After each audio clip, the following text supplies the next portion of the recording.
Have you ever heard those old sailors' tales? The kind of stories they tell in pubs or around fires? Always with that look in their eyes that made you wonder if maybe, just maybe, they weren't just stories? I never believed in any of it. I always thought the ocean was just water. Beautiful, dangerous for sure, but explainable. Everything had a reason. Waves, tides, storms, currents. Science covered it all. But then I took a trip and I learned some things. Some things you can't explain away. Some things don't want to be explained. After all, we know more about space than we do about what lurks below the surface of the oceans. It started like any other sailing trip. I'd been working too much, grinding through the weeks, and I just needed some time away. So I rented a little boat, a solid thing, nothing fancy, just enough to take me out beyond the coastline for a couple of nights. I wanted peace. I needed it. The sound of waves, the feeling of freedom, and a bit of solitude away from the daily grind. The first day was perfect. The sea was calm, the sun was warm, and the horizon stretched out forever. I set the sails, stretched out on the deck, and just let the world fall away. There was no one around for miles, just me, the sea, and the sky. But as the sun started to set, I noticed something strange. The sea, it went quiet. There was no gulls circling overhead, no fish breaking the surface, no sound of life, just dead silence. It was like the ocean itself was holding its breath. I remember thinking it was eerie, but I brushed it off, just nerves. That's what I told myself. It was just the unfamiliar quiet I'd clearly missed for far too long. But still, I couldn't shake the feeling I had eyes on me. After I'd tucked myself below for the night, I woke up to a sound. It was a scraping right against the hull. I sat up, my heart was hammering, and I just listened. Then a knock, a single deep knock from underneath. I froze. Boats make noise, sure, but this wasn't the usual creak and groan.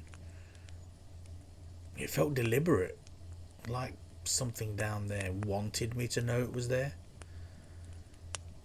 I grabbed my torch and stumbled out onto the deck. I shone it over the side, and for a moment I swear I saw something move. It was just under the surface, bigger than any fish I had ever seen around these waters before.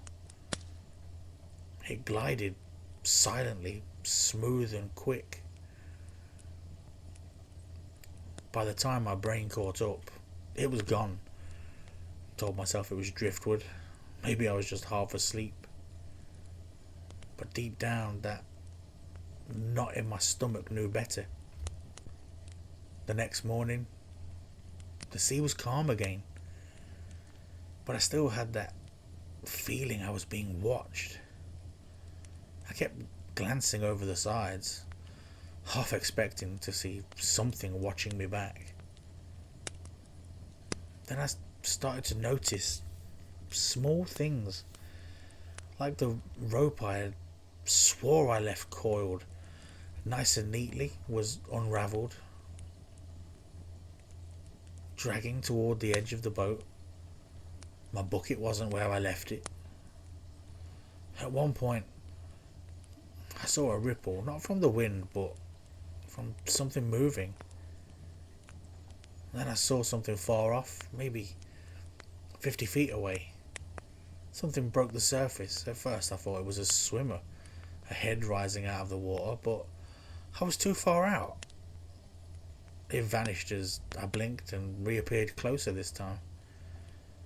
Pale blue, its arms, thin and spindly, pulled it forward with an unnatural grace. Its face, if you can call it that, had no features. Not that I could make out, just smooth, pale skin. I stood there, frozen until it dipped back under again. My mind flashed back to something I'd once read about the blue men of Minch. Old Scottish sailors used to say they were sea spirits, tricksters that would stalk boats, play with sailors before pulling them under. Some said they could capsize entire ships. I laughed when I first heard those stories, but now, out here alone, I wasn't laughing. The night was worse. So much worse. A heavy impact from beneath shook the whole boat. Then another. It was as if something massive was ramming it from below. My stomach dropped. I grabbed the rail, and that's when I heard slap, slap, slap. Wet, heavy sounds like hands dragging across the deck. I spun around with my torch, but there was nothing, just the glistening of water on wood. Like something had been crawling across the deck moments before. Then I saw it, just barely, a pale face, eyeless, noseless, rising above the water, staring straight at me. It didn't move. It just faced me, as if watching with no eyes. And then, in an instant, it slipped back under the surface without a ripple. I didn't sleep that night. I sat clutching the flashlight, listening to the sea around me. Every splash, every knock, every groan of the wood felt like it was getting closer. By the next morning, I was done. The sun was barely up. I needed to head back to shore. But my compass just spun uselessly. The GPS made no sense at all. It was like the sea itself didn't want me to leave. And then I realised I wasn't alone. Shadows moved along the boat. Just below the surface, not one but dozens, keeping pace with me, circling, weaving in and out of the blue depths. As the sun rose fully, I saw them clearly for the first time. Pale blue, humanoid forms with limbs too long, torsos twisting in unnatural ways, gills flaring along their throats. They moved like sharks, their faces blank except for wide gaping mouths, just hanging open like they were waiting. They were the blue men, not legends, not myths, real, and they were playing with me.